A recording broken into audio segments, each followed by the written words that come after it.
In some ways, The Nun was a success when it came out. After all, it got me praying for the first time in my life. But those prayers clearly went unanswered, because they made The Nun II. I'd much rather be talking about Sister Act 2, but here we go.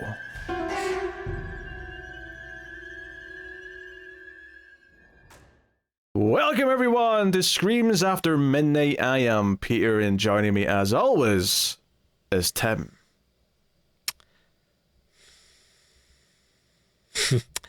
Jeez, my mind's blanking. I was trying to think of what the French word for hello is. Bonjour. That's it. The entire start of the show is ruined now because you couldn't remember bonjour. Hey, I just had to walk myself through it. All right, take two. Bonjour, je Pete. This is a horror movie podcast, everyone, and we're still catching up on 2023 movies that we didn't get to because Tim was very insensitive and decided to have a baby. My bad. Which he pushed out of his parts like Arnold Schwarzenegger in Junior. His wife did none of the work. No. But no, we're here today to talk about The Nun II, because The Nun 1 was so successful and the Conjuring universe is so successful that they made a Nun 2. So we'll start spoiler free as we always do, and we'll give you a warning before we get the spoilers. Just before we do get into the start of this though, I'll just remind you, if you're watching on YouTube, please do hit the like button. It helps us out a bunch if you do, and you can of course get a bonus episode every month if you support us over at patreon.com/MailFuzzTV, as well as some other extras. I'll tell you more about those at the end, but let's get into The Nun 2. This is set a little bit after the first one, and the Nun is back. In the habit. And yeah, Nun's back, and she's looking for a MacGuffin, which is at a place. We get introduced to some new characters, but our hero from the last movie, Sister Irene. Thank you, Irene. I was going to check what it was there. I was like, Sister Dolores? No, that's not right. So Dolores. She's got a new little sidekick nun. We also have Maurice back from the first movie, who I totally remembered he existed. It's not like I was confused for the first 20 minutes of this movie until they actually mentioned that he was in the first movie and went, oh, okay, he's not a new character. Fair enough, this makes more sense now. Yeah. So, you know, we'll get into everything. Everyone's gonna remember all these fan favorite characters from the first Nun movie. I was a little worried starting this because I was like, I remember so little of that first movie, like so little. Luckily, they kind of do like a built-in, like previously on The Nun, like 10 minutes in, like an older nun starts telling all the young nuns about this story, and it's like, oh, this is a little recap, so we know what happened in the first movie. That's very convenient. Thank you. And we saw the first movie. We talked about when it came out in 2018. So, which, by the way, they just announced Conjuring 4, and they're saying it's going to be the last, main Conjuring movie, probably because those actors want to be done with it and never come back again, which is fair enough. Yeah. And they announced that Michael Chaves, who directed this, Curse of La Llorona, and Conjuring 3, is directing it, which, not to spoil our thoughts here, but that's not a good thing. Nothing like failing upwards. But all I could think of when I heard this announcement was 4 Conjuring movies, 3 Annabelles, 2 Nun movies, and a Curse of La Llorona. That's pretty good. I like that. So they're not allowed to make anything else unless they do 5 of whatever the next thing is, okay? You're not allowed to do anything else. 5, yeah, they're going to announce, all right, we're finally going through with the Crooked Man movie, and we're going to make 5 of them. Yeah, 1 for each limb / head. Well, I mean, yeah, you can tell by looking at that Crooked Man, he's got a 5th limb, if you know what I mean. I don't think the penis counts as a limb, Timmy. Depends on what you do with it. It's a shame you don't have like a notoriously big dong, because you could be called Timmy the Tripod. Yes, that is a shame.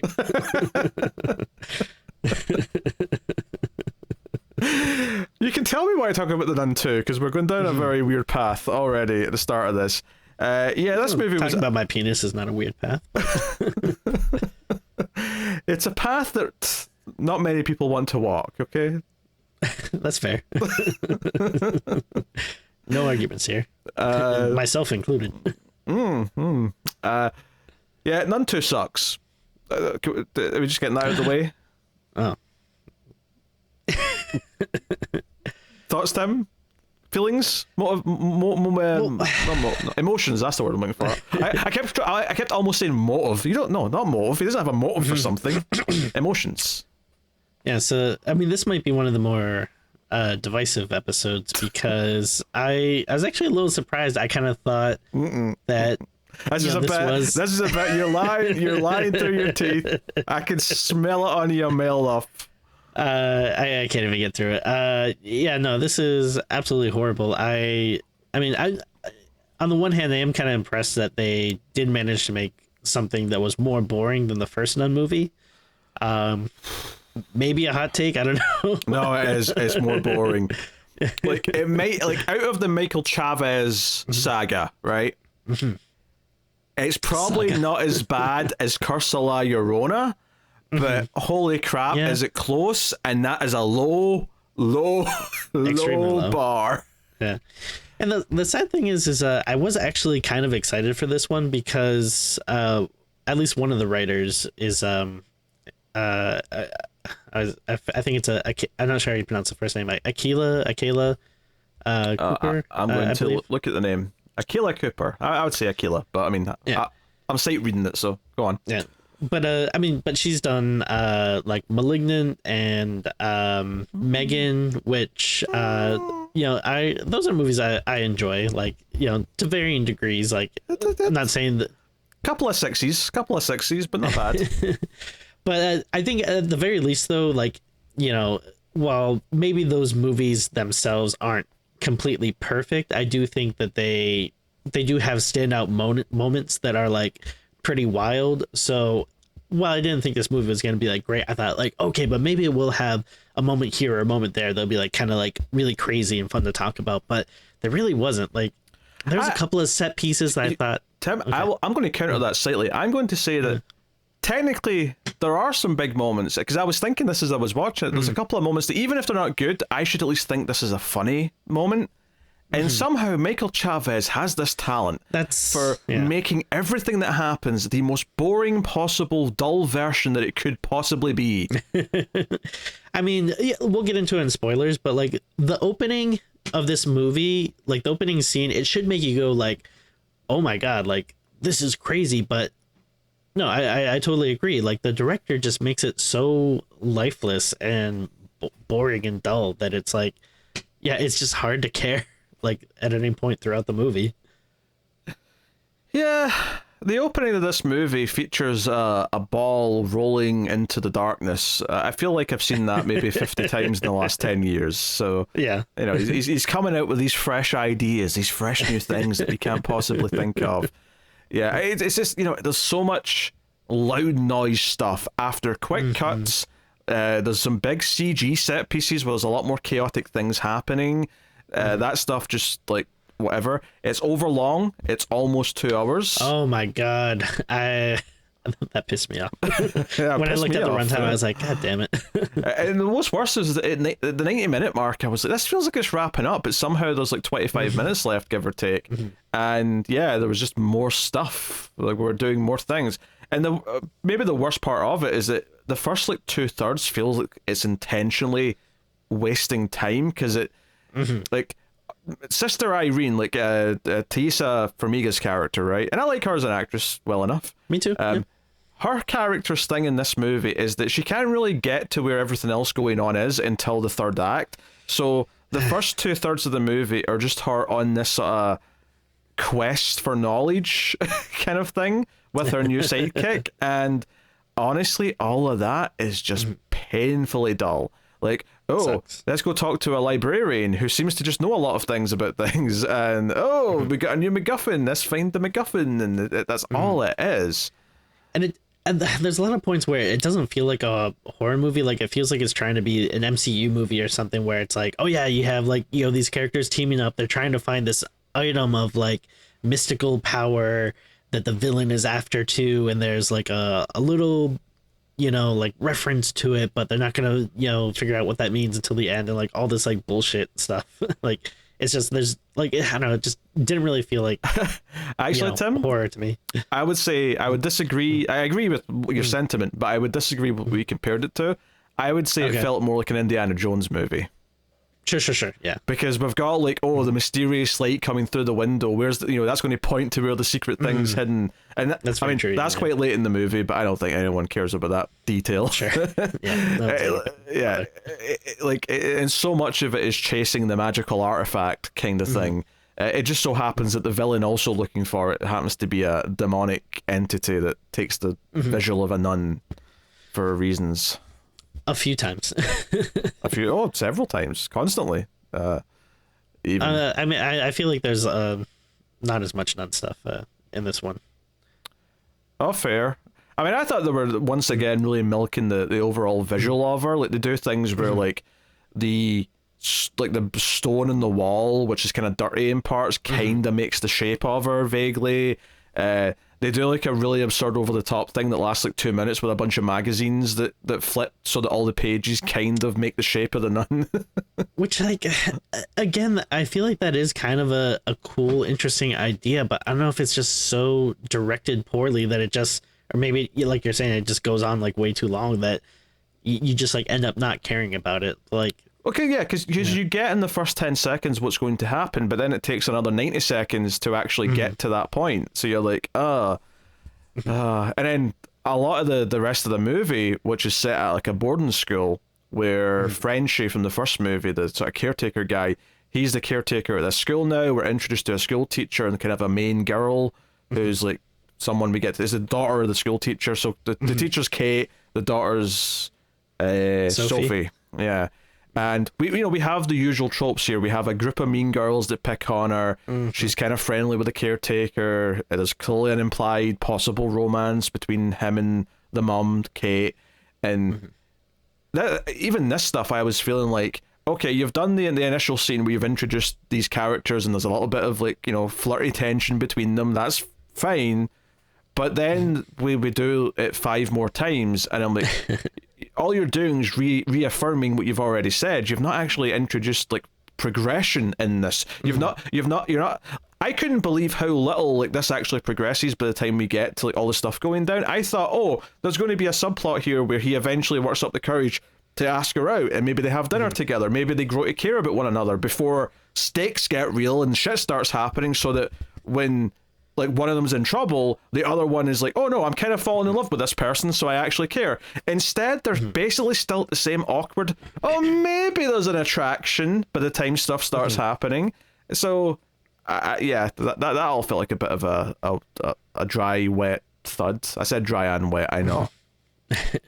They should have made it more of like a love triangle between like those two and the nun. It's like, who's he gonna choose?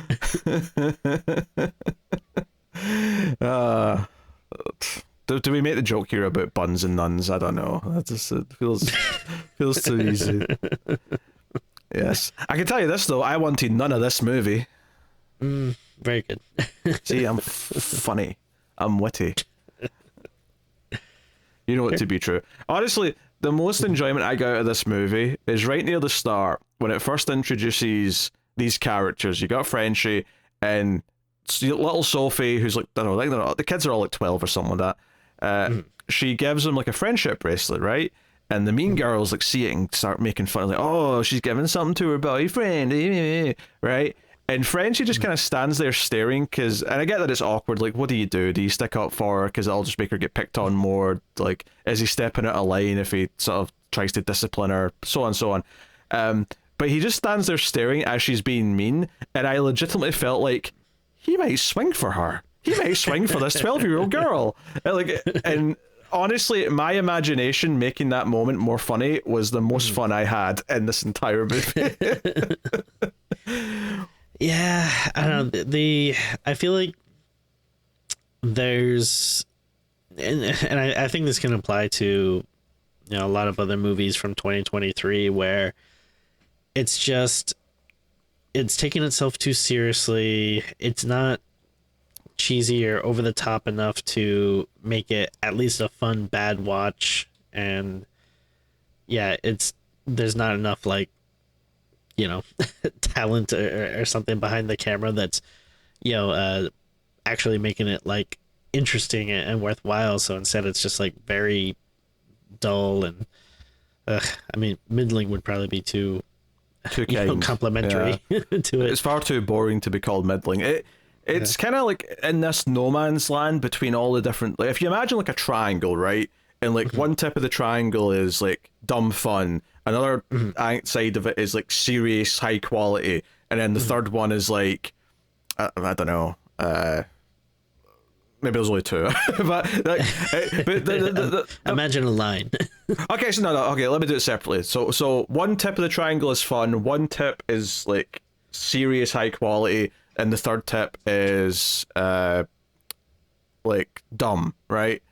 And it's sort of like doing this thing where it's somehow not doing enough of any one of those things, so it's not achieving any of those feelings. It's not feeling, I mean, it is dumb, but it doesn't feel dumb in a funny way. It's never like, I'm never laughing because, oh, this is hilarious. It's you know, a good comparison in that sense would probably be The Pope's Exorcist, where that was a bad movie. Absolutely, but we kind of came out of that going, you know what, Russell Crowe acting like a detective without a badge, but he's like an exorcist, is kind of funny. And there was some fun moments in that, despite, you know, its larger problems. 100%, yeah. Whereas this is just kind of like, it's so weird because like we joked about how the first one kind of almost turned into a superhero movie by the end, and it felt like this was kind of touching on that again, but it didn't commit to doing it full hog. The actual resolution to everything at the end just made me roll my eyes. Like I didn't get anything out of it. I was not enjoying that element of it at all. So yeah, I mean, it's a shame because I do like I understand the wanting to spin this off because, like, the Nun did have like a very like kind of like you're coming out of the second Conjuring movie, like it already felt like very standoutish, and I don't know, but like I can see like wanting to do more of that character, and I like the way the Nun looks, and I don't know, like I think a dumb over the top cheesy nunsploitation movie with like a crazy demonic nun could be really fun, but again, it's just everything is so gravely serious, and it's just I don't know, I hate to be repetitive, but I can't overstate just how goddamn boring it is. It is. It's actually almost impressive just how dull. I mean, there was moments in the middle of this movie where I was legitimately kind of having to like slap my face to keep paying attention, because I need to pay attention. We need to talk about this movie. But it was so hard to actually not just start looking at other things and just doing anything else than pay attention to it, because it's so unrewarding, and it feels like it's plodding so much until it gets to that third act. And then the third act itself, while there's lots of things happening, because you don't care about any of the characters, because it's directed in such a big goofy way, and the CG it's just these big spectacle moments that don't really have any weight to them. I mean, even the opening scenes are kind of guilty of that, where it's like, oh, we're doing the creepy build up to the nun doing something, but then when the nun does something, it's so over the top that it feels like it betrays the tone of what it was seemingly going for, right? Like, and it also begs the question, and I don't know if this is spoiling too much because it's the opening scene. If she can just like make someone float in midair and set them on fire, why doesn't she just do that all the time to everyone who's in her way? Very good point. So we get into my broad complaint of a lot of supernatural movies is that there is no rules. Things just happen however the writer wants them to happen at any given point. So it all feels like, well, I can't care about any of this because you can do whatever you want at any point. So, but I don't know. Technically, as a goat, you like goats. Yeah. I prefer it when they're done well. Black Phillip, this was not. No. Yeah, I mean, there's not really. I mean, the two new, three including the kid, I suppose, but the two like adult additions to the cast are Kate, the teacher, who I didn't really recognize. Apparently, she was the teenage girl in all the Chronicles of Narnia movies, and that's like her main thing that she's done before. Okay. Which was a while ago now, so maybe she's been up to other things. And then Talking about your lion, your witch, the wardrobe. You're done. Okay, right. And the other new character is like this other kind of young nun who's kind of like doesn't even really want to be a nun. She's just there because her like father sent her to this convent. She's played by Storm Reid. Her name's Deborah. That's kind of the sidekick character for Sister Irene. She was recently on the Last of Us TV show, and I think she was in Euphoria, so that's where people might know her from. But both these actors are fine. Like, it's not their fault. It's not their fault. Their characters have nothing interesting to do. Hey, I like the name Storm, so that's cool. Do you think it's a stage name? It feels a bit stage namey. Ooh, it might be. It feels like she really likes X-Men, and she's like, I'm going to call myself Storm. I could be wrong, though. Hey, growing up, I didn't know a kid named Blade, so... Oh, it's possible. I mean, it's always possible that our parents are X-Men fans, and that's why her name's true. Storm. Yeah. But I could see it being a stage name. Our kids, Storm, Cyclops, and the Beast. I feel like they could go with the more subtle ones, like Jean, maybe Scott. You know, Sure. like yeah. Then again, Storm is not the real name, is it? Storm is the alias. Right. Yeah, it's Aurora Monroe, I believe. Yeah, I couldn't have told you the last name, but yeah, Aurora sounds right. Aurora. I can't say that. It sounds like It's a little tough to say. It sounds like I'm a baby trying to say a hard word when I say that. Aurora. Aurora. Look, not all R's can be tough in the Scottish accent. Okay, it can be That's tough. true. Yeah. Yeah. People don't talk enough about how some letters can be hard. I find that lots of R's and L's together can be quite tough. Mm-hmm. Yeah, I agree. So, anywho, which is why I know I can't speak French, because the French language is just full of noises that I can't physically make, and that's fine. So, Don't get me started on the French. hey, the movie stars in France. It's true. Luckily, they all conveniently speak English, so I don't have to worry about it. I was like, yeah, that's the thing where, like, when you go into the subtitles on most services, when you like rent a movie or whatever, you'll usually see subtitles are automatic or forced unless you pick specifically English, which is just they're on all the time. And that means, unless they're burned in, that means it's like, oh, it's just subtitles for when they're speaking a different language, right? So typically Apple will say automatic, and it'll just come up when there's that type of stuff.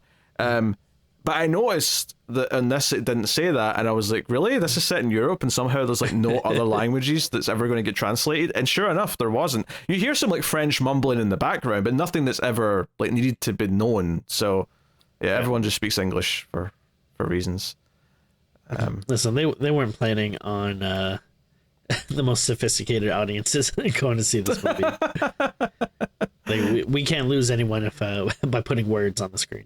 This is slop. This is slop for this is slop for 14-year-olds who want to see a horror movie.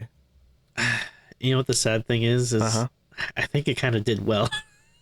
No, don't tell me that. I'm going to fact check this right now. I don't want this to have done well. How dare you tell me such a thing? Sorry. Hey, I waited till it was on Max, so I didn't have to spend any money on it.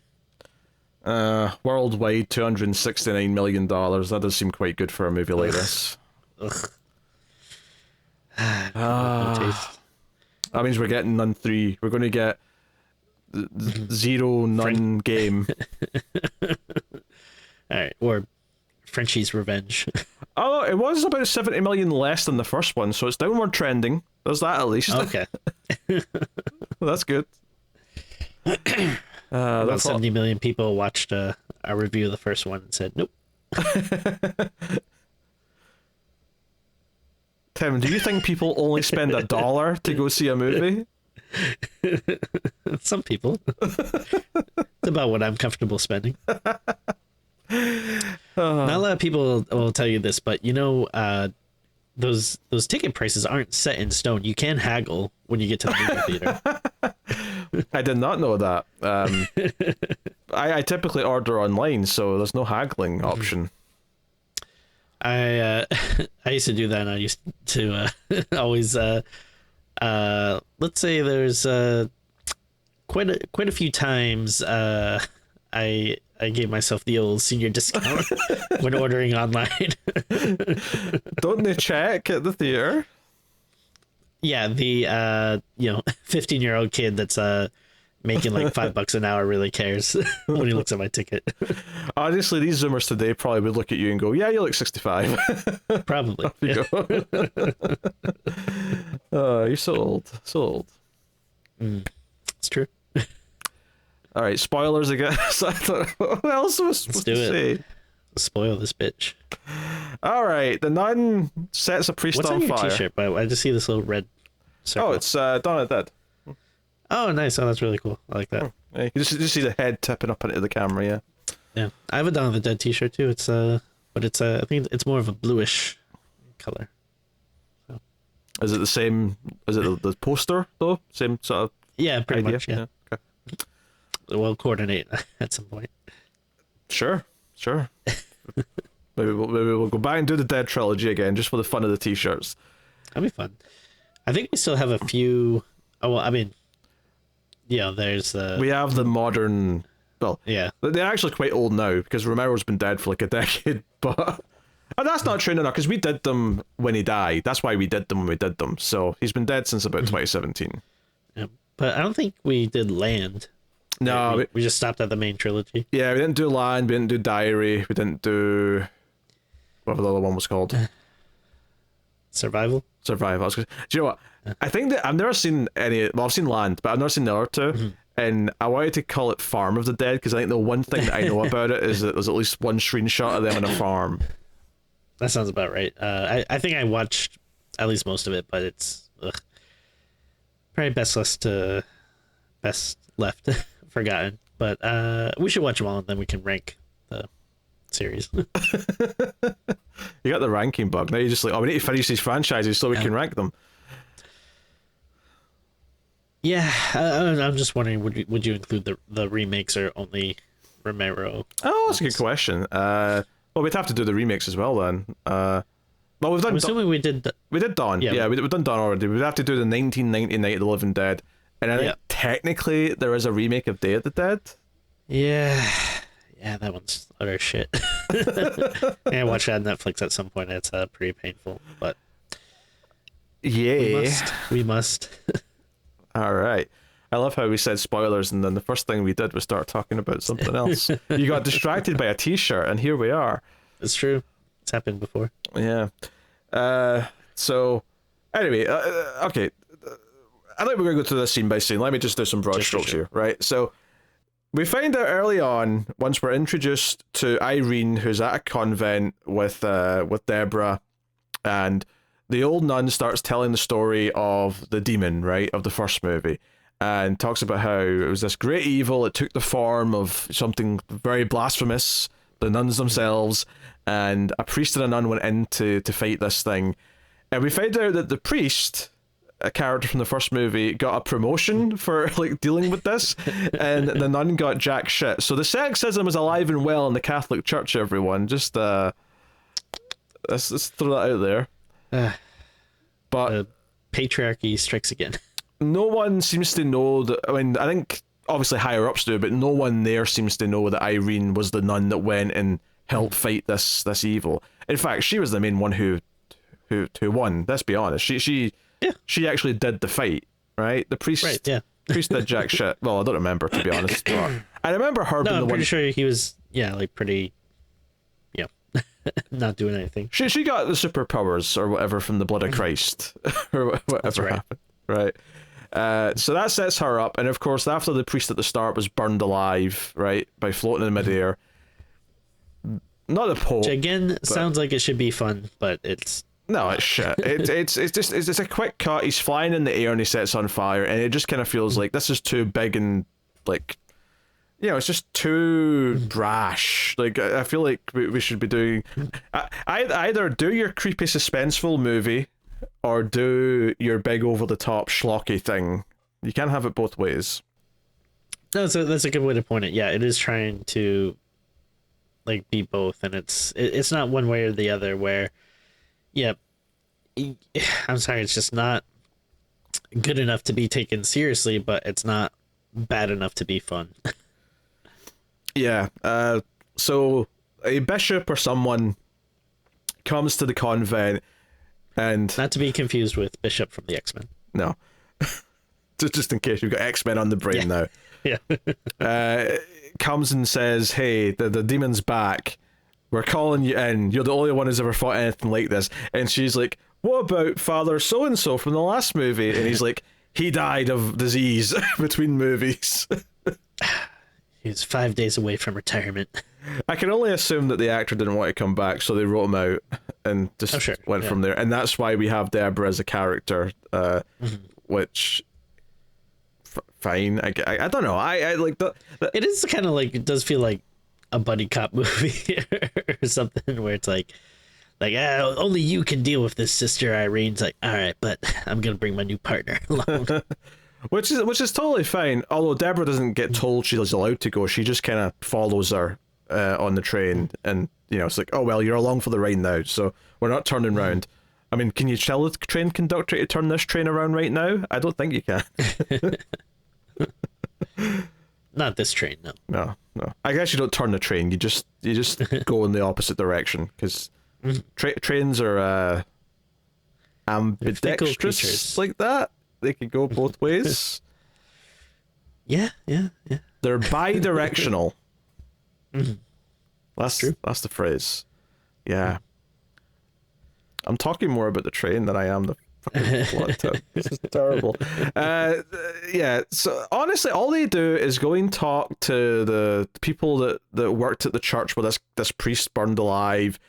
They talk to the kid who witnessed some of it. He was in the opening scenes. They go to the Catholic archives where the librarian, or whoever, he's a priest, but he's like the librarian of this place, tells him a bunch of stuff. And they basically just come to the conclusion, based also on a couple of visions that she had, because that's like her real superpower, she gets visions from God, that the nun is looking... She gets some cool dream sequences. She's looking for the eyes of... Oh god, what was her name? Saint Lucy or something? Saint Lucy, that sounds right. Some saint that was killed by pagans, but the eyes have got magic powers, and the nun's looking for them, so now they have to go find them first. And it turns out that it's at this boarding school. That's where the nun's been heading to, which ties into the other thing that's going on throughout all this movie, is that the nun actually passed herself into Frenchie in the first movie at the end. And I don't know if we knew that in the first movie or if that's a reveal now. Well, the thing is, I don't know if you remember from the first one, is it feels so forced, but like there was a little thing at the end where like it jumped to basically like the scene from the first Conjuring movie. If you remember, like they have that thing in the beginning where they're giving like a presentation and they show like this exorcism that they did on like this guy or whatever. And then I guess, unless I'm completely misremembering it, but essentially, I think that that guy was Frenchie, so we know that. Okay, all right. So I don't think that. I'm sorry, I forget if it's the Warrens that were doing the possession, or if it's just like a tape or something that they had that they used at their presentations. But I mean, essentially, because of that scene, we know that he's at least possessed or gets possessed at some point, which I guess would mean he's still possessed at the end of the movie, because probably hasn't happened yet. But it doesn't seem like that at the end. It seems like at the end that they've cured him, but I mean, I don't know. I don't know. It really does feel like when they made the Nun 1, it was meant to be a one and done nun. Absolutely, yeah. None and done. One and none. One and none. It's funny either way you say it, to be honest. But it feels like, yeah, so this is going to just link into how she's kind of appeared in the Conjuring movies, and that's it, done. But then it made money, so they wanted a sequel, so now they're retconning in more stories with the Nun before the Conjuring happens. So here we are. And this whole plot just makes it feel like again, I do feel. I mean, it's funny because it never really seemed like, it just feels like so much more of a creepier, insidious, to borrow a term from another James Wan film, type of being in the second Conjuring movie versus like here it just feels like, it's like a cartoon villain where it's like, oh, I must get my hands on the eyes of Saint Lucy, like, so I can do my evil plan. Well, like, I don't know. This is a classic example of something was introduced as a one scene idea, right? Or maybe it was technically more than one scene, but it was only a couple of scenes at most. It was like, here's an idea of this little thing that's just a part of the second Conjuring movie, and they said people really like that scene. Let's expand that thing into a whole film. And I'm not saying you can't do that and like have someone creative come in and make a great idea that goes along with it, but it kind of felt like Annabelle. No, it's another bad example. But I think that kind of points though to what all these spin-offs have felt like though. They've all felt like stretching what a good one, like an idea for one good scene, which were good scenes in the movies that we're in, then stretched out. But instead of like trying to make a movie that's based on what made them effective in that one scene, whether it be Annabelle with the creepy doll stuff or the nun with the creepy kind of like, like her following in the hall and the painting and stuff. Yeah. Instead, we get just sort of more generic stories that just kind of feature that character. So all of the mystique they had in their original form is kind of lost. And I feel like that's the same here. So to get back to the thing with Frenchie is that she's kind of like hitchhiking with him. And it seems like every so often she'll take over him. But he's not aware of this. He thinks he's normal. He doesn't know that he's putting anyone in danger. So he's meant to be a nice guy. He's acting like a nice guy, and that's all fine and well. But it does seem like the nun's operating independently from him as well, because there's so many times in this movie where she'll go off and do like a scary bit with someone else, or make someone like be killed by dropping like a metal hook in their head, which sounds hilarious. That should have been a funny scene, and it wasn't funny, and I was very upset that it wasn't funny. Yeah, I agree. The school principal is in like this abandoned like chapel area in the school, and she's like sort of backed into a ladder, and this metal hook, which is for construction, kind of comes down and hits her in the head. It should be funny because it's like a bonk in the head, but somehow they make it dull. They make it just have nothing of value. So and. If you're not enjoying this, what have you got to enjoy in the first half of the movie? You've got, the three mean girls trapping what's her name? Sophie in the chapel as a dare and making her scared. It's basically any scene you've ever seen of someone getting sort of forcibly trapped in a creepy room and then getting scared. It's just that again. And it's like every creepy room looks the same too. Like I feel like there's so many times where like they'll go down, an abandoned hallway or open up a door that no one goes down, and it's just like the same, like, oh, it's like very, very, very dusty. Okay. Yep, that sums it up. It's very dusty, it's very dark, there's not a lot of lights, and honestly, like, it just felt like we were killing time until everything converges, and until Irene and Deborah get to the school when they realize that this is where everything's going down. And this is around the same time that Frenchie finally starts to like act possessed because the nun starts to really take over. But other than that, it's repetitive scenes of Frenchie and Kate the teacher, like just kind of like making small talk about her kids awkwardly, and clearly they're attracted to each other, but neither one's making a move, and it feels like Sophie's having to play matchmaker. There's not enough actually developing for it to be compelling, because it's just playing the same beat over and over again. Because like I said earlier, if they actually, let's say the second time he sees her, right, he comes to the classroom and says, hey, I heard there was a cabinet that needed some fixing, and she's like, yeah, over there, and they kind of like bond a little bit, and I'm like, okay, this feels like at the end of this scene he sort of pauses before he walks out, and I thought, oh, he's going to turn around and ask her out, he's going to ask her to dinner. All right, and I'm not saying I'd love that. I'm not saying I'd be super into it, but at least it would be them developing it a little bit further. Instead, by the time that he starts to properly freak out and like the possession like takes over him completely, by that point, like they've started dancing, but it's not like they were on a date, right? Like, he was just hanging out with the mum and daughter, and the daughter said, "You two should dance now." So they start dancing, and that's when he starts bugging out. It just doesn't have any weight to it because they've not actually spent time building this sort of like surrogate father, new husband kind of bond they're going for. I mean, they never go into what happened to like her dad, like, you know, if he was just an asshole, if he died, or whatever. I don't know. He was also possessed. He's also, families get a history of it, do they? Like, do I know how to pick him?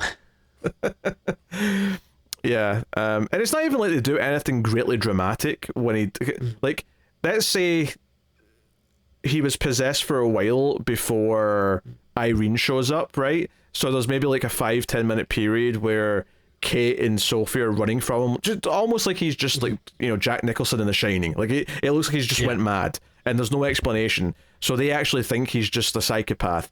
Like that might have been interesting for them to then find out that he's a victim of something and that he's not a bad guy again. But instead, like literally almost as soon as this starts happening, it's when Irene and that walk in, and they see him and they say, "Hey, you're possessed, by the way," and then he fully turns into just zombie Frenchie, controlled by the nun, who seems to be separate from the nun herself, doing stuff. And honestly, like this all boiling down to just trying to find this little like disc thing that has the eyes of Saint Lucy in it, just feels so like boring and simple. Like, because one of the things that the priest guy at the Catholic Archive said to her was like, "Oh, hey, she's looking for this and it would give her too much power, but you could use it as a weapon." And see when she gets her hands on it and she holds it up against the nun, like that's all she does is she just holds it up and it lights up and it sort of repels the nun. And I'm like, that's it? It's like a cross for a vampire? That's all this is? We spent all movie getting to the super secret. I was like thinking, oh, it's the eyes of St. Lucy, she'll have heat vision or some shit. Well, at least there's something crazy with it. But no, it's just hold it up, magic barrier. That's it. It's boring. It's dumb as shit. Also, there's a goat that's meant to be Satan in the stained glass part of this chapel, which I don't know if there's a good reason for this, but for some reason it becomes a living, huge demonic goat that starts chasing around all the other kids and the teacher. Well, you know, whilst all the stuff with the nuns going on with Irene and Maurice and Sophie, who's sort of involved in that plot, Kate has to protect all the other girls from the rampaging giant goat that is trying to kill them. I was actually at least a little surprised though that the goat actually did like put its horns through the door and stabs one of the 12-year-olds in the shoulder. No, it doesn't kill her, but I was like, okay, at least one of them got stabbed, because I was like, there's this movie has been so toothless up to this point, and it feels weird to say that because it starts with someone being set on fire, but midair. Yeah, but it does. Honestly, the fact that it's midair makes it feel worse though, because like someone being set on fire is disturbing. It should be disturbing. Like if you showed someone just sort of screaming and there's like sort of fire kind of like implied, it would feel really disturbing. But because it's this CG effect of someone floating in midair, it's just too fantastical to even feel anything horrific from it. Anyway. No, I mean, I agree. I mean, the fact that, again, like, there's a giant rampaging goat monster in this movie, and I'm still bored to tears. Like, I don't even know how that's possible. Yeah, and nothing, like, honestly, the girl getting stabbed's the only thing that really happens with it, because they just run to the chapel, they hear some noises of it trying to get in from around the outside, it bangs on the door a couple times, and then, when they solve the nun stuff, when the nun stuff wraps up, it just disappears. So there's not even, like, a big payoff to it beyond just it's something for them to do whilst all the other main plot stuff's happening. Yeah. Alright. So do you want to know how to defeat the nun this time? Please, enlighten me. There's a line early on where Deborah, who's not all that, like, you know, devout in her faith, has been very skeptical, and she says she doesn't believe this whole bullshit where the priest will turn the wine into the blood of Christ. It's nonsense. It doesn't really turn. And seems pretty reasonable for a nun. to think that. I mean, I think she's speaking sense. I agree with her, but Irene's But like, you think you would go into a different line of work, though? I don't know. well, that's the point, though. She didn't pick this. She was sort of forced here by her dad. Oh, that's right. Yes. Yeah. Tim, I said that earlier in the review. It's not even that you forgot it from the movie. You forgot it from when I said it. I couldn't.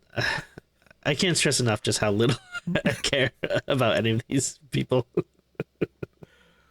Oh, yeah. I mean, that's the overriding sentiment, is that, yeah, I just couldn't give a shit about anyone in this movie. It's so numbing to watch this. Nunning. Yes, it's nunning to watch this.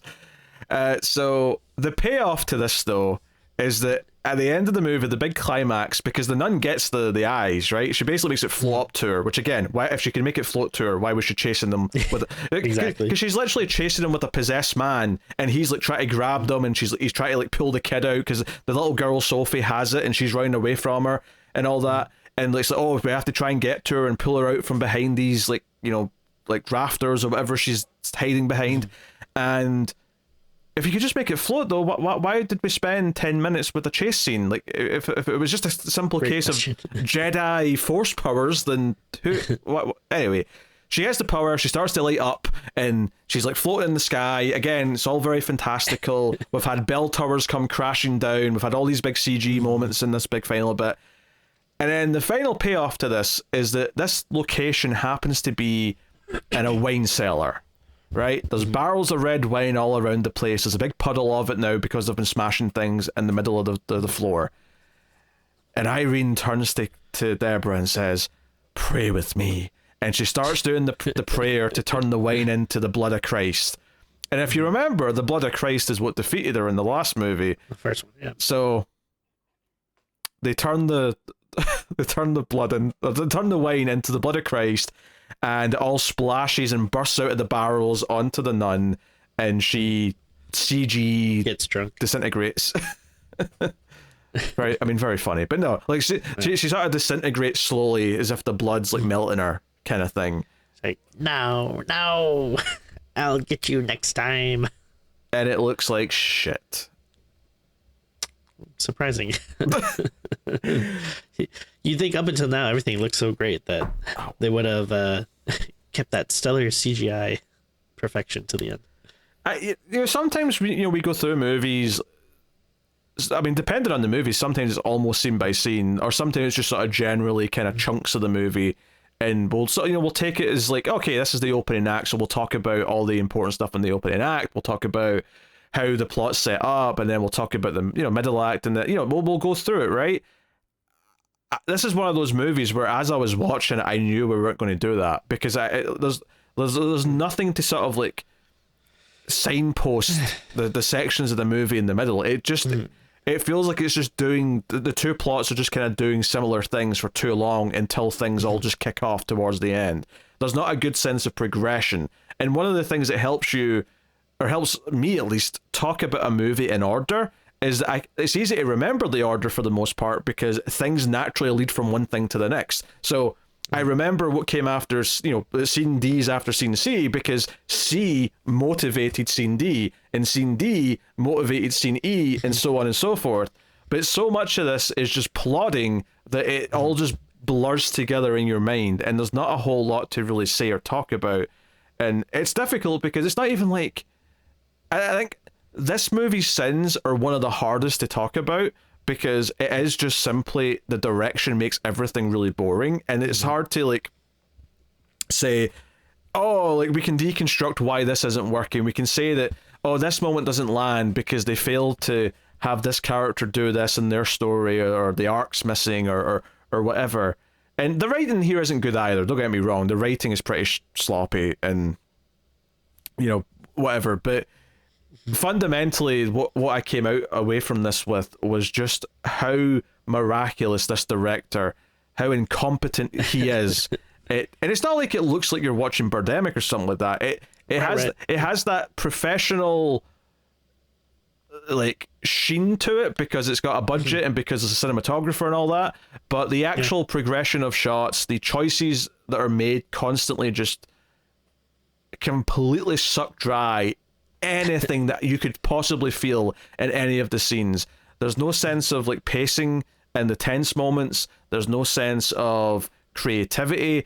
A good example is when Sophie's like tricked into the sort of chapel area that's closed off. This is maybe like 20-30 minutes into the movie, and there's like a statue or something with a sheet over the top of it, right? And obviously it looks kind of creepy. It's kind of, vaguely human shaped, and even the sheet kind of gives it like a nun type shape.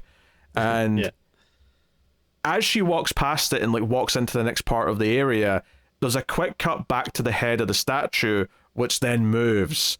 And all I could think was, okay, not only did you do a quick cut before it moved, and not only did you do a big loud sting when it moved, all I could think was, well, see if you just stayed on the wide shot and you could see it moving in the background with no noise, instantly creepier, right? Or if you are going to jump to it and do a close-up, maybe you don't have it move, because the close-up makes you think it's going to move and then it doesn't. Or, so I don't know, like, somehow the choice that was made was the worst possible choice that could have been made. And that happens a lot throughout the movie, particularly with its scary stuff, with its horror movie scenes. And the funny thing is that there seems like there was times when, like, they wouldn't be afraid to go in that direction, because I do feel like there's plenty of examples where, they'd be exploring a creepy room, but it would be very quiet and stuff, and so it does kind of set you up to be like, oh yeah, like anything could happen at this point. But then, like you said, whenever they are gonna do something, it always reverts back to that very generic, formulaic Hollywood bullshit thing where, all right, yeah, we're just gonna go to the quick close-up and the quick music sting and all that stuff, and yeah, it just sucks the air out of any type of possible scare or whatever you could have. Like I'm trying to think, like, like what are even the like notable, like, quote unquote, like trying to be creepy parts or whatever. Like, you mentioned the lady with the hook or whatever falling onto her head. I think it's the same lady that, like, before that she's basically being attacked by, like, what appears to be like the ghost of her son, who's like the little. Oh, it's the same scene. Yeah, the nun shows up with her dead son, and that's what makes her back into the thing with the hook. And I don't know what you. I did think this was like mildly funny, like, because I don't know what you'd call this. I'm not Catholic or anything, but he has like some like thing on a rope that he's holding, that he's like attacking her with, and I don't know. I thought that was like a little funny, but again, if it did go more over the top or something, it would be a lot more memorable instead of just being like a little like, oh, it's kind of funny that her son is hitting her with that. But I mean, there's that, and then there's like the scene later on towards the end where I don't know which girl it was. I don't think it was Sophie, but I think it's probably. Yeah, that like goes into the, I'm guessing it's the dead principals or whatever room, and she's just standing there, and then she like slowly backs out, and then the nun or whatever grabs her and tries to pull her in. Yeah, well, I think that was meant to just be like the ghost of the lady rather than the nun. But either way, it's just the hands the hands come through the it's like a vent that she's looking through, and the hands come through and kind of try to grab her, so they all kind of have to pull her back. I mean, like, other than that, and like, yeah, you got the magazine thing, and I don't know. I'm trying to think like what other, like, I'm trying to think if there's any like actually unique or memorable, like, scenes that you can be like, oh, like this was kind of cool or whatever. I mean, you mentioned it before, but even like something like the magazine thing, which, like, I don't think is a bad visual, but you mentioned it before, it just takes so long to get there that it's like, all right, yeah, after like, a minute or two, it's like, well, all right, I know what you're doing and where you're gonna get to it, so can we just like speed this up? Like, this feels like it's taking forever. Yeah, it's like Irene like goes down like a dark like path in the city, and she ends up in front of like one of those outdoor like little newsagents where they're selling magazines, which I would assume they would cover that with like a lockup of some kind tonight. Absolutely, yeah. But for whatever reason, this is just open, and yeah, like one magazine at the bottom starts like flicking through pages, like some magical winds hitting it, and then I swear it's just one magazine for like a good 30 seconds, and then others start to flick as well. and you sort of get, oh, they're going to make the image of the nun, right? But there's so many close-ups of her face again. It'll like go back to close-ups of various magazines like flipping, and I'm like, it feels like it's too much of a long build-up to get to the obvious payoff, which is they make the shape of the nun. Yeah. Maybe a quicker, just one gust that just sort of meant them all flipping quickly, and then it just sort of lands on the nun. That'd have been something, but instead they milk it for like 3 minutes. I'd love to go back and time it, because I'm saying 2 minutes because I think it probably felt longer than it actually was, but I think it might have legitimately hit 2 minutes from when it started to when it finally ended that scene. Yeah, and I mean, even if it is shorter than that, then like that's just like sign of like poor direction, because it felt like it's overlong. Also, I feel like that was pretty prominent in the trailer when it came out, so it's like not even like you're surprised or anything while watching the movie. Well, it's kind of sad if that's the biggest thing you've got to sell in the trailer. Like, this is our set piece visual that we can use to sell the movie. Oh dear. Yeah, honestly, like sometimes we watch a bad movie at like Five Nights at Freddy's, right? And we come in and we've got so much to say about why it doesn't work and the mistakes that they have made. And I feel like this one is much tougher to talk about. And I genuinely came into this not really knowing how much we were going to have to talk about any particular plot details or about any of the characters, because they're just so thin and we just don't get enough. It feels like, you know, the setup that Deborah isn't that religious, right, and doesn't really have that much faith, which to me says, oh, the arc is that by the end she's going to see enough shit that she believes. But they focus so little on her reaction to anything that she's seeing that when she does help Irene pray at the end to turn the wine into blood, it just doesn't feel like a payoff to anything. It doesn't feel like, oh, this is the climactic bit of her arc where she fully believes now. It's like they forgot to tell that story before it got to that point. Yeah. So, yeah, rough times. You know, they forgot to do the actual romance beyond just implying that there might be one at some point between the other characters. It's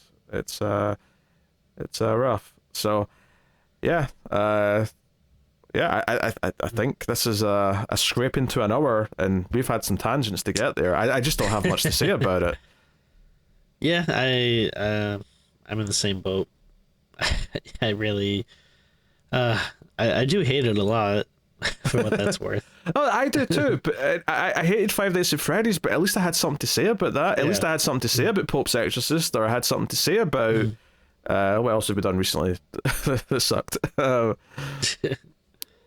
Too many things, but I'm telling you, 2023 is a bad year. for horror movies. It's a bad year. I think in some ways this one frustrates me the most, because for all the bad 2023 horror movies that we've talked about, this one has, I would argue, been the worst discussion, because the movie just gives us nothing to work with. There's just nothing to really talk about. Got a couple of good nun puns in there. It's worth something. Yeah, even the word pun is a nun. It rhymes with nun. I am one with the nun pun. Okay, I think we're done. I don't think there was much to say. Oh, did you see the mid-credit scene? No. I shut this off pretty quickly. I think it might just be a scene from either the last Conjuring or maybe Annabelle Comes Home, but the Warrens get a phone call and they basically say, "What is it, Father?" "Oh, we'll be right there," and then that's it. So I think it's just setting up Conjuring 4. Cool. Can't wait. I love how, I mean, I never actually watched the end of the credits, but I love, the Marvel movies end with "so and so will return." I hope it gets to the end of the credits like "the nun will return." Or not even the nun, just Sister Irene will be back. Sister Irene will be back. Yeah, I don't know.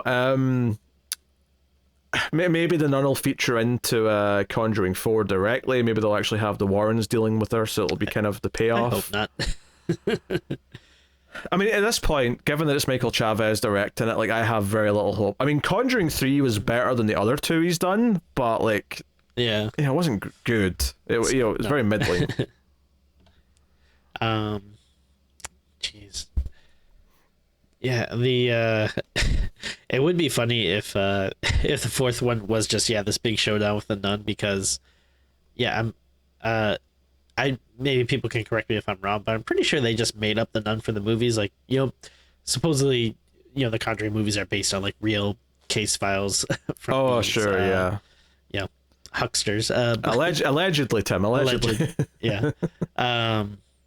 But I'm pretty sure the nun was just something they made up for the movies. So it would be funny if the fourth movie was just totally like, oh yeah, we're not even trying to be like real cases anymore. They're just fighting cartoon supervillains. That's funny. Or maybe they'll do like a evil team up where it's like Annabelle, the nun, the Crooked Man. Just all the villains come together to try and take out the Warrens. It's the last stand. It really sucks that I feel like they just really wasted Annabelle Comes Home, because like that kind of has like such a great fun premise where it's like, oh yeah, you have all this messed up stuff in the Warrens' house. What if it all, was unleashed or whatever? And then, I mean, we're ragging on Michael Chaves or whatever, but I mean, Gary Doberman, I feel like also has a lot of sins to atone for. Yeah, maybe I'm sorry. I don't know if I'm alone on this, but I didn't think Annabelle Comes Home was good. I think there are some people that kind of like it, but I didn't think it was good. I mean, I think it's a little better than the other two, but like I wouldn't say I'm positive. I think on the it. second Annabelle is actually pretty good, but definitely better than the first one. Honestly, like at this point, sadly, this universe keeps expanding, and I still would only recommend Conjuring 1 and 2. I would not recommend anything else. It actually is a pretty, like, if you look at the number of films, this is what, the 8th one? So that's like a pretty decent sized franchise, and the ratio from good to bad movies. Yeah, it's rough. It's the sort of thing where if there was more of them, I'd probably eventually say we have to just like ban them from the show, like how I have banned myself from watching the MCU because I'm just sick of putting myself through it. The one thing that keeps them kind of in play is that at least there's not as many of them as that. Like it is just one a year, and sometimes we skip a year. Right. Conjuring 4 is probably a 2025 thing, so does it keep going past then? Probably, because if Nun 2 made a lot of money, they'll probably want to do Nun 3, even though Conjuring's done. I think not that I necessarily think it would be good. The thing that would intrigue me is if they, do try some more spin-offs, because they, for a while, I know like the Crooked Man seemed like a thing that they were going forward with. I'm assuming it's kind of dead at this point, because it seems like there hasn't been any talk or movie about it. That was something they talked about in 2016 when Conjuring 2 came out, and I feel like obviously Annabelle and the Nun both became a thing, but it doesn't seem like that. I feel like there's like one or two other things too that had rumors to be spin-offs, but I can't really remember. Yeah. So I feel like Box Office Mojo used to have like a franchise bit when you clicked on a movie, so you could see all the movies. Oh, hold on. Oh, it's still there. It's just they changed the website. Oh no, it took me to an error 403 page. That's handy. My least favorite errors. I wanted to see what the other movies. Obviously, we looked at the Nun 1 already. What did Annabelle Comes Home do in 2019? That did 231 million. Wow. Creation, the second one, did 306. Annabelle 1 did 257. Yeah, they're all kind of batting between 250 and like 320 million, which would suggest that they're worth still doing for the money. But obviously, I am not interested from a quality standpoint. Yeah. And anyway, Conjuring 3 was only 200 million, but that was a pandemic movie, so that's you can't really count that one. Yeah. So, yeah, I don't know. And I think like they would have to probably get someone like really interesting on board to, pique my interest. I think that's the big problem with it, is that I feel like the creative people behind everything other than Juan for the first two has just not been interesting. They've had work for hire directors who just come out and churn out typical generic supernatural movies, and that's pretty much it.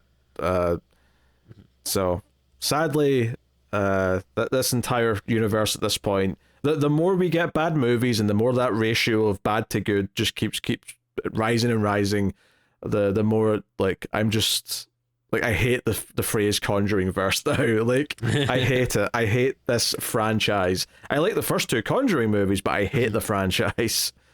So kind of like the comic they did.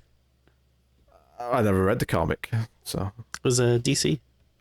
I'll take your word. Well, it's Warner Brothers, I guess. That makes sense. Yeah.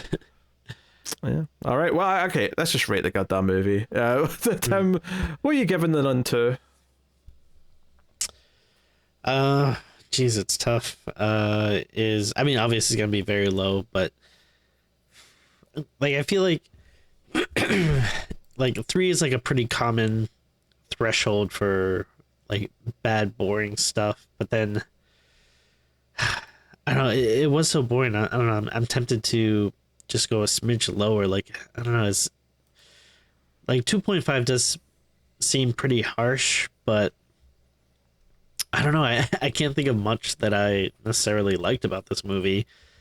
Again, maybe like the most praise I can give it is like, you know, a few things here and there that I can think of that like, oh, well, I could see maybe this would have been cool if they, you know, went more over the top with it, or if it just had like less of a gravely serious tone or whatever. But I don't know, just the fact that everything is so dull and boring, it just really makes it hard to watch and leaves a bad taste in your mouth. So I don't know. I guess I'll just go with the 2.5. There's very little that is redeeming about this. Yeah, my apologies to you know, the Farmiga family, because yeah, I appreciate their work, but that's just that's what doesn't cut the cheese. They've both been in better things. I think that's fair to say. Yeah, I'm just going with straight 2. I mean, you're waffling about here. I'm pretty dead set. I gave Five Nights at Freddy's a 3. I think this is a notable step down from that. Even I think this is as low as you can pretty much go with still having something that resembles production value. It's one of the most unbelievably dull and boring experiences I have had in quite some time, and I think that is saying something, given some of the shit that we have put ourselves through. You know, I think it's worse than Exorcist Believer. I think it's worse than, what was this movie? No One Will Save You. Although that's not controversial to some people, because some people do actually like that one, but yeah, I wasn't hot on it. I think it's worse than Dark Harvest. I think it's worse than, I mean, hell, I've rated it lower than Subspecies 5, Tim. That's how dire we're at right now. So, oh boy. Yeah. Worse than Renfield, worse than Pope's Exorcist. I mean, not to spoil things, we've still got a few more 2023 movies we want to do before we officially try and do a top 5.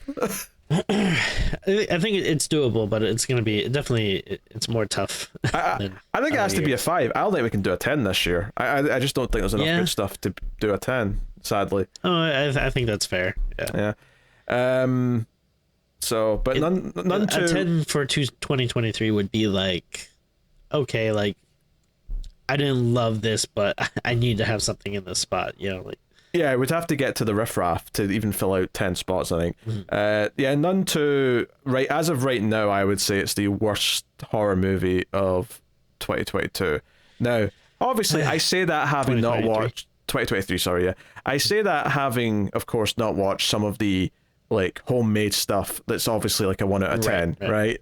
Yeah. But out of actual movies that are released with distributors, it's the worst thing I've seen from 2023. Yeah, I would. Yeah, I don't think I can really,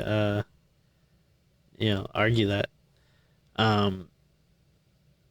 There's stuff that I had higher hopes for that like let me down. Like, something like a Skinamarink. Like, I was really looking forward to that, and then I wasn't really like too hot on it. But at least that is something that's very different, and there's interesting aspects to it, and and that sort of thing. Like, this is just the most generic of generic that you can get.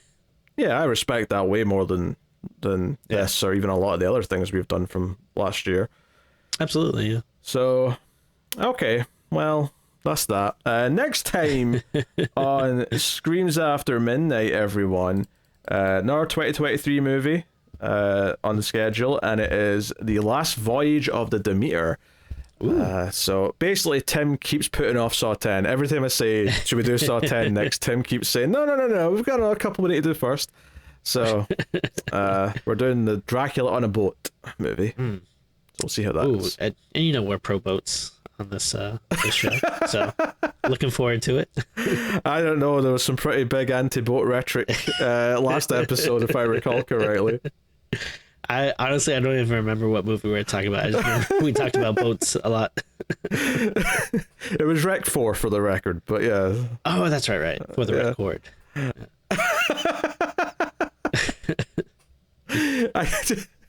I love that you remember we talked about boats a lot, but you didn't remember what the movie was that inspired the boat discussion. That's just funny to me. I think eventually we will get some pro boats.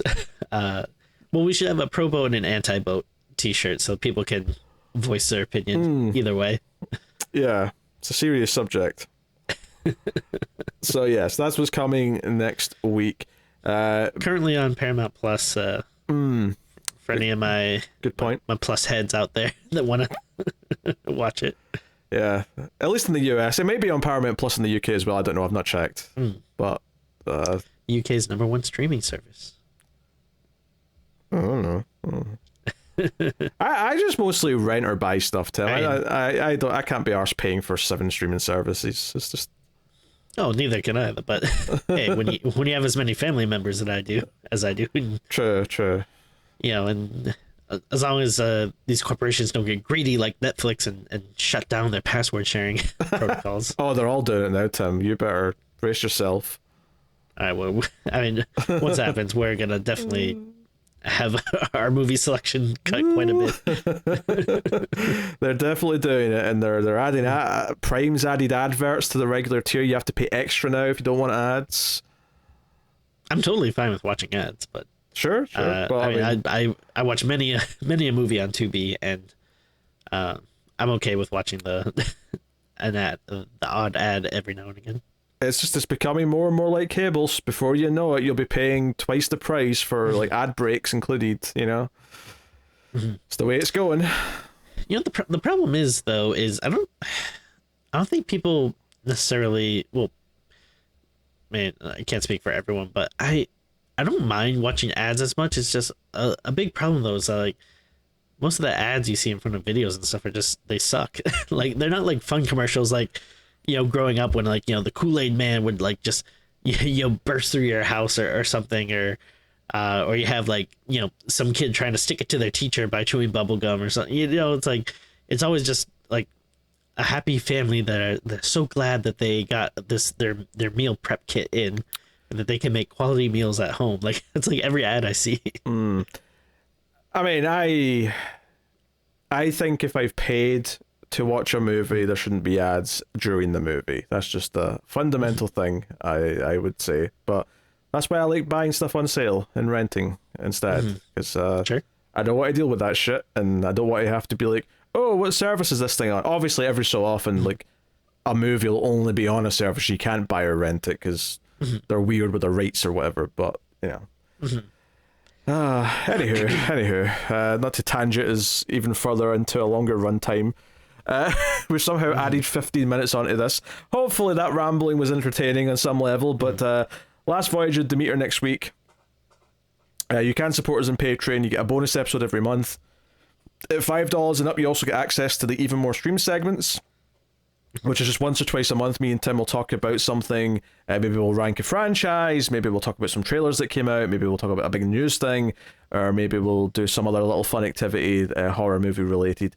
But yeah, so you can check out that. Plus, there's a voting tier as well, where you get to vote on a movie every month. Not only on streams, but you also get to do it on the Atomic Cinema Experiment and one of the other shows that I do with David. It kind of changes a little bit depending on the month, but either extra reels or collector's cut or Criterion cut, depending. So, anywho, that is the show. Thank you very much for joining us. This has been the Nun II. it was poo-poo. Keep watching scary movies. We'll see you next time. Bye.